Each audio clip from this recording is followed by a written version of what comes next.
All right, this is the instructional video. So I'm going to go over the scarcity and the science of economics PowerPoint and the society and scarcity video, as well as the law and order SVU black market kidneys video.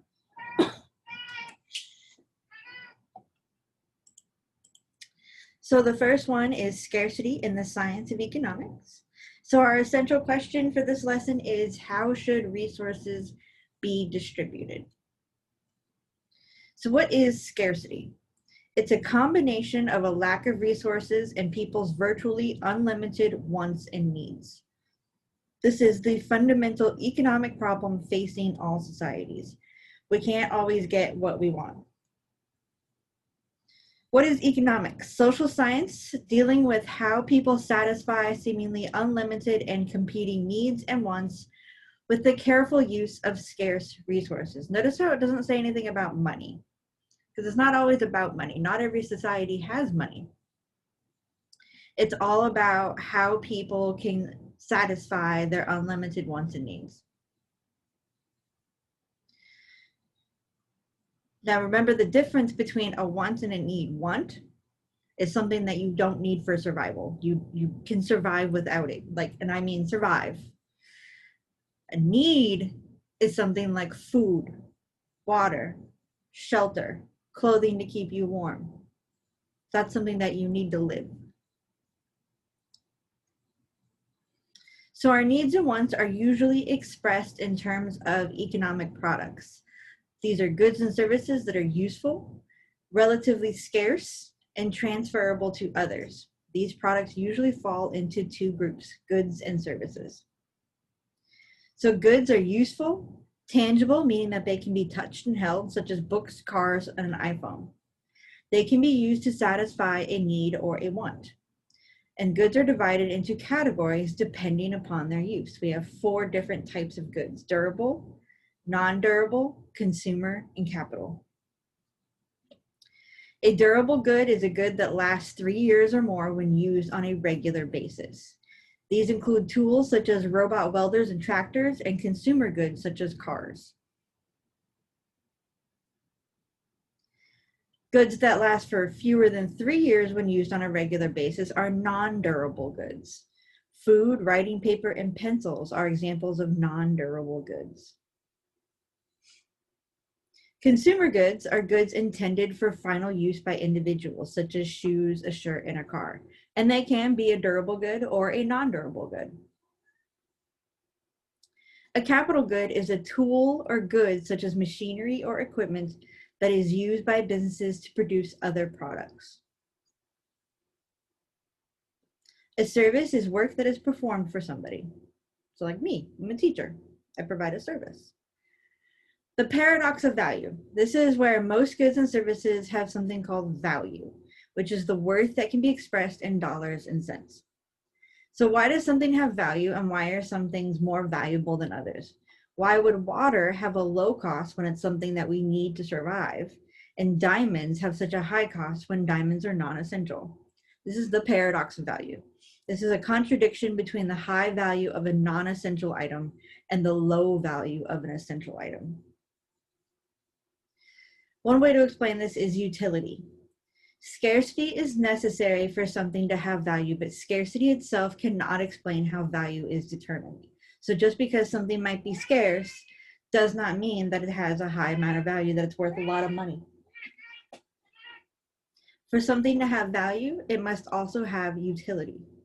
Utility is the ability or capacity of a good or service to be useful and give satisfaction to somebody. So for instance, I use the example of Flaming Hot Cheetos. They have no utility for me because I can't eat spicy things. They make my stomach upset. Versus somebody else, they have very high utility because they love them. So you see what the difference is and how utility works? Utility cannot be measured like height or weight and is different for each person. Adam Smith, our earliest economist, argued that in order for something to have value, it must be scarce and have utility. Ten Stoffel. This means there's no such thing as a free lunch. At some point, somebody is paying for something or something is expected of you. Nothing is ever really free in the world. Cost benefit analysis. You do this every day, whether or not you realize that you're doing it. So you have to realize, you weigh out your costs and your benefits of all of your choices. So what's the cost of your choices and which choice has the most benefit? So for instance, you got up this morning. That was a choice. You weighed the benefit of staying in bed and sleeping, or the cost of either getting yelled at by your parents, dealing with brothers and sisters, or just not coming to school. One of the cost benefit analysis that you're going to be facing is, should you go to college after high school or get a job, or should you do both? Which would be of the most benefit to you and which has the least cost? So this chart explains how scarcity works in a society. So scarcity is the unlimited wants mixed with our limited resources. This provides scarcity. And with scarcity, we have to make choices. And those choices for a government and economy end up with three questions: what to produce, how to produce it, and who to produce it for. So what are we making? How are we going to make it? And who are we making it for? Who are we going to sell it to? So once again, our essential question for this lesson was, how should resources be distributed? So now we're going to move over to our society and scarcity PowerPoint. So our essential question for this lesson is, in what ways do people cope with the problem of scarcity? So scarcity is a fact of life. While people's desire for goods and services is unlimited, the resources to produce them are limited. So you have to make a choice. So how can we effectively allocate scarce items? So these are some of the ways that the government has allocated scarce items: rationing, lottery, achievement-based, need-based, brute force, first come, first served, and appearance. So this is what I mean by these. So rationing, we did this in wartime of World War II, the OPEC oil crisis sales. These are when you get the ration stamps and you can only buy 2 pounds of sugar a week, that's rationing. With sales, when they tell you that there's a limit of 2, that's rationing. A lottery, the sporting ticket events, prizes, unpleasant tasks, this is where you draw sticks. Whoever gets the shortest stick has to do the task. Achievement-based, these are contests and college admissions. That's why you take the ACT, the SAT, the GRE. Need-based, this is means-tested welfare, medical triage. If you go to the hospital and you just have a cough and a runny nose, and then somebody comes in with a gunshot wound, they're going to get seen first because they have a greater need. That's need-based. Brute force is all about war, taking it. First come, first served. Black Friday is an example. Organ transplants, where you're highest on the list with the need. So first come, first served. And then appearance. You can be turned away at nightclubs because of your appearance. I was turned away in my early 20s once because I was wearing flip-flops, and they didn't want me in their club because I was wearing flip-flops. Markets typically allocate resources based on price and the ability to pay. So should there be a market for kidneys? This is on the black market. 4,720 people died in 2012 while waiting for kidney transplants in the United States. In each of the past 5 years, more than 2,600 kidneys were recovered from deceased donors and discarded without being transplanted. For 25 years, the waiting list for deceased donor kidneys, currently at almost 100,000 people, has remained stubbornly rooted in a federal policy that amounts largely to first come, first served.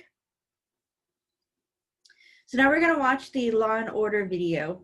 And then after the video, you're going to complete the assignment, the black market kidneys. And the 2 questions for that assignment is, would the transplant process be more efficient if people could buy and sell organs? And then, is it ethical to trade in organs, and what would be the negative consequences of this market? I also explained this assignment in the assignments video. So let's go back and watch that video. So I have, whoops, I will pull up right here. If it works, there we go.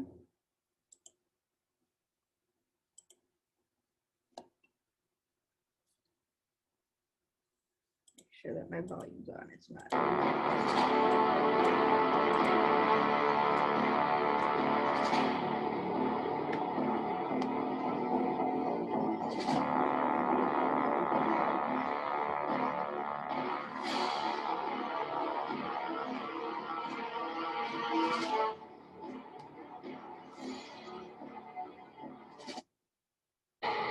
The only reason I can think to remove a healthy kidney is to donate it.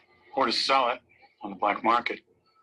How are we doing on John Doe's ID? Thomas Taylor, 34, took a collar for shoplifting last year. No known address. This much tooth decay? He hasn't seen a dentist in years. He's probably homeless. So Bianco is recruiting poor people off the street. He got a desperate guy. Bianco offers him a couple grand. He'd sell his kidney and his mother's. Then Bianco jacks up the price and flips it to some rich dude. Yeah, another example how the wealthy get better health care. People wouldn't be buying kidneys if there were enough donors. And selling organs should be legal.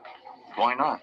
People can sell their blood, sperm, and eggs. Because there's more where that stuff came from. You only need one kidney to live. There'd be more to transplant if people were allowed to sell them. What about those that can't afford to buy one? Are their lives worth less because they're poor? 16 people in this country die every day waiting for a kidney, rich and poor. We need a system that'll save more lives. The most critical patients should be getting first crack at these organs, regardless of wealth. How many people are we talking about? 5,000 in New York State waiting for kidney transplants. Last year, we had about 1,000 donors. What happened to the people who don't get one? Some died. The lucky ones are still on dialysis, waiting. We're doing our best to encourage more people to donate. How did you find me? NTCC list. Says you're next in line. For once, the sicker I am, the better. How sick? End-stage renal failure. And now, heart damage. So any day now. As soon as some perfectly healthy person with my blood type is murdered or has a terrible accident. It's kind of hard to pray for. Waiting's gotta be rough. Better than the alternative. You ever think of going on the black market?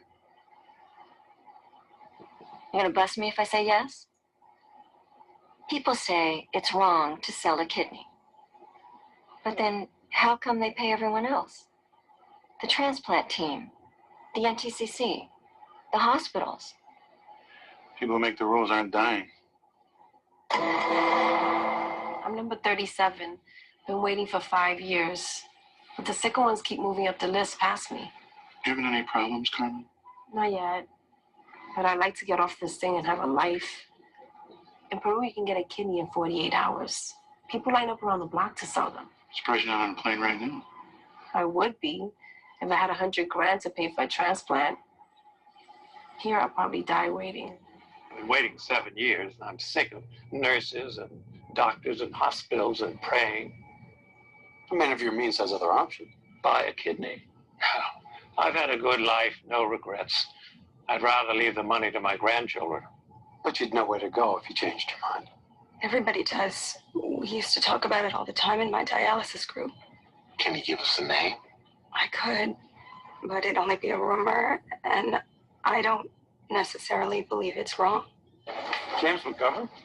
He was debt-free, so to speak, until 2 weeks ago. McGovern took out a second mortgage, cash advances on his credit card, and drained Kyle's college fund to the tune of $125,000. Which was wired yesterday into the personal account of our favorite local body snatcher, Russ Bianco.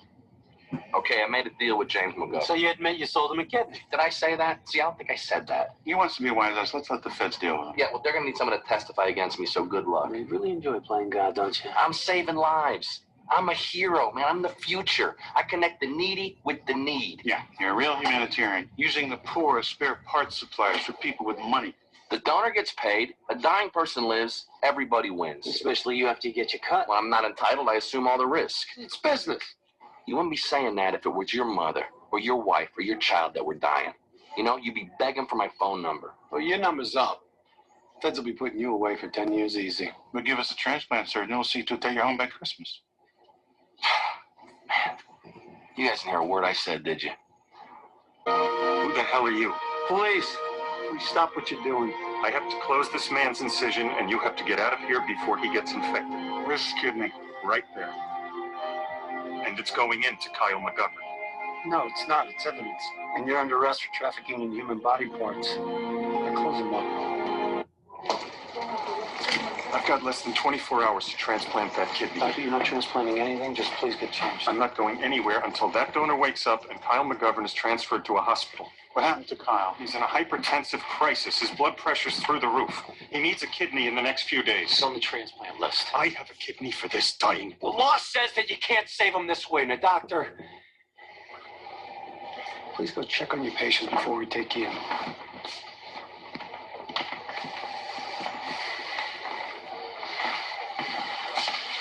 But we should live to suffer because of this, Joe. NTCC decides who gets the organs. Maybe they can work this out. We can't accept that kidney. Why not? Our guidelines strictly forbid transplanting any organ that's been paid for. These are extenuating circumstances. Doesn't matter. Using that kidney would irreparably tarnish our reputation. screw your reputation. That kidney will save a child's life. We have a hard enough time finding organs. Word gets out, we're accepting them from people who've been paid. The whole system would fall apart. Everyone would want money. All right, so now this is the Black Market Kidneys assignment. There should be a submit assignment button up here. Click the submit assignment button and a reply box will show up down here. So price gouging. Price gouging occurs when merchants artificially raise the price of consumer goods that are in an emergency or natural disaster. The definition of price gouging is not settled in some jurisdictions. So you'll see this a lot during hurricane season when a hurricane's bearing down on us. You'll see gas stations start to raise their prices to ridiculous amounts of money, which is illegal, so you should report them because they're taking advantage of people's desperation. So the three questions all societies face: what to produce, how to produce, and for whom to produce. So the four factors of production, these are the productive resources needed to produce goods. Enterprise is also known as entrepreneurship. So we got four. We got the land, labor, capital, and enterprise or entrepreneurs. So land refers to the gifts of nature. So these are things that are not created by people. They're natural resources. These include deserts, fertile fields for crops, forests, mineral deposits, livestock, sunshine, and the climate necessary to grow crops. Labor is people with all their efforts, abilities, and skills. These are the people that work for the entrepreneurs. Historically, factors such as birth rates, immigration, famine, which is basically starvation, war, and disease have had a dramatic impact on the quantity and quality of labor. Capital, sometimes called capital goods. These are the tools, equipment, machinery, and factories used in the production of goods and services. There is also financial capital, which is the money that gets a business going and keeps it producing. Entrepreneurs or enterprise, these are the people responsible for much of the change and progress in our economy. These are the risk takers in search of profits who do something new with existing resources. Entrepreneurs are often considered the driving force in an economy because they are the people who start new businesses or bring new products to market. So how do societies answer these questions using their factors of production? So we look at the production possibilities curve. So the production possibilities curve, or frontier as it's sometimes known, shows the different combinations of two products that can be produced if all resources are fully employed. So in this example, we have cars and clothing. So everything on the left side of this red line is within the possibilities because this is where all their resources are. They don't have enough resources to be outside the line yet. So when more than one item is manufactured, the amount of existing items needs to be adjusted. This reflects an understanding of opportunity cost. So basically what opportunity cost is you're giving up something to get something else. So when production for one item increases, the production of the other item decreases. This is opportunity cost. This can be seen below as an increase in clothing from 300 to 400 at point A. So we got 300 clothing, so we're making 70 cars. So that's what our resources limit us at. But if we need to make 300 clothing, so that moves us down the line. So at 300 clothing, with the amount of resources we have, we can only make 40 cars. You draw the line over. It causes a decline in car production. So if Alpha is producing 300 units of clothing, represented by point A, and then decides to produce the amount of clothing that would be at point C, which is down here, what would be the opportunity cost in cars? So this is a math equation. So if they were here and they went here, so they were at 70 cars and now they're at 0 cars. Your opportunity cost would be 70 down to 0. So you take the second number minus the first number, and your opportunity cost is 70 cars. So using the kingdom of Zenaria, which is a completely made up kingdom, let's talk about this. Let me open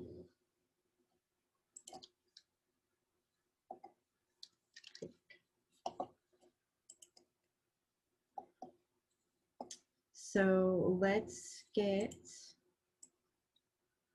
a chart going. Whoops. So it's not going to be perfect.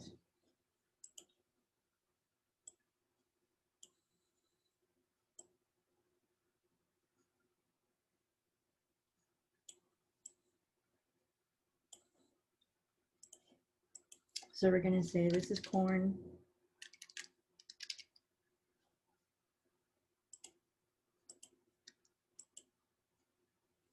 And then this is wheat.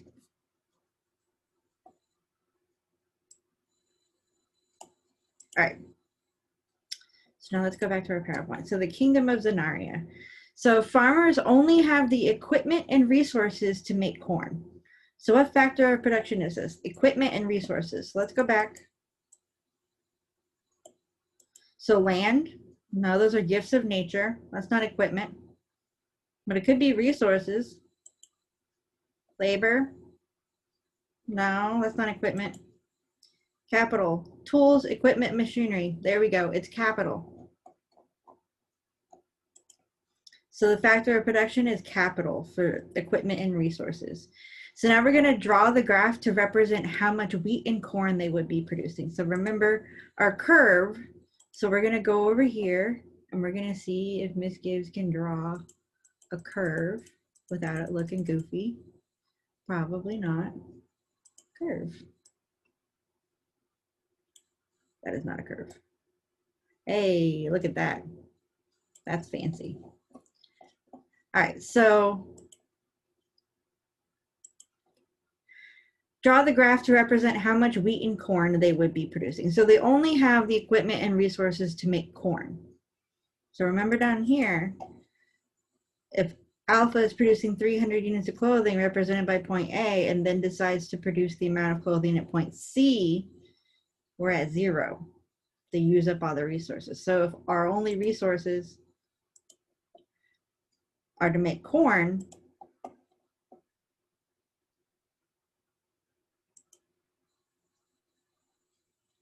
we're going to be down here. The line needs to be bigger. So that's where our X is going to be. That's where our dot's going to be for the first one. So this is our answer graph for the first one. So let's look at the second one. The farmers have gained equipment and farm hands. So they got capital and labor to help them for this year's crop. So now they can make both corn and wheat. Draw the graph to represent how much wheat and corn they would be producing and the change in production. So now they have both corn and wheat.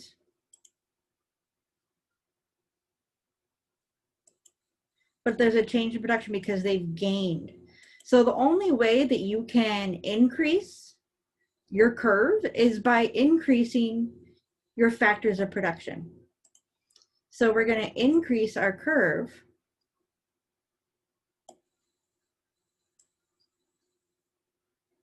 I'm so tickled that I figured out how to do that. I'm gonna make that gray. So our curve is going to increase.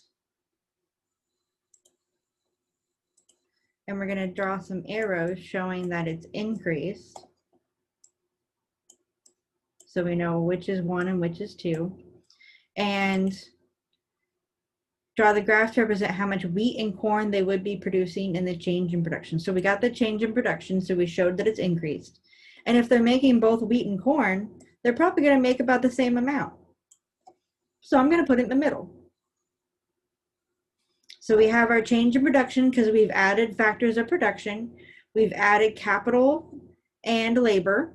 So our line has grown. We've included more resources, so our frontier has expanded. So we've shown that by the arrows going up. Now, if it decreases, if we lose factors of production, the line's going to be on the inside and our arrows are going to go point towards the inside. And then we put the line in the middle because they're making both. So we're just going to split it to the even. All right, the kingdom of Zenaria has come to the farmers declaring that they need wheat for bread, but the market is depending upon some of the corn they produce as well. No one can deny the king, and he demands high amounts of wheat. So we need more wheat than corn. So draw the graph to represent how much wheat and corn they would be producing. So we're going to go back here. We're going to delete all this. So we're back to our regular graph. So he wants a lot of wheat, and we still need some corn. So we're going to be maybe here, could be here. Anything that's not in the middle, we're going to be above the middle because we need more wheat than corn. That's all that is. Our last scenario, a hurricane has flooded the plains of Zenaria, effectively having the land available for farming. So we're losing a factor of production. So remember what I said about losing a factor of production, that shrinks our production possibilities curve, it shrinks our frontier. So which crop should the farmers make more or less of and why? And draw the change in the graph. So let's draw the change in the graph first. So we got our line.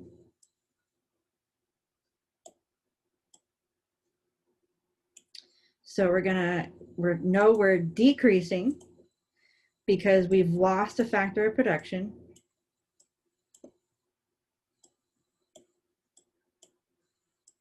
Ignore my really wonky arrows. And so now which one should they make more or less of? Did it say that they lost more of the wheat fields? They lost more of the corn fields? It's a trick question because the line's going to go in the middle. Those are really bad X. You know what I mean. Because it doesn't say that they want more or less of something. So it's just going to go in the middle, and that's about my middle. We're going to say that's middle. And so remember, we lost a factor of production, we lost land, so our curve decreased, so our curve went inward, and we had to draw our arrows down because we lost. And then it goes in the middle because we producing the same amount because it doesn't say they want more or less of anything. So our essential question for this unit is, in what ways do people cope with the problem of scarcity? Now make sure that you go and watch the assignment explanation video. That's where I explain how to do all the different assignments for this week.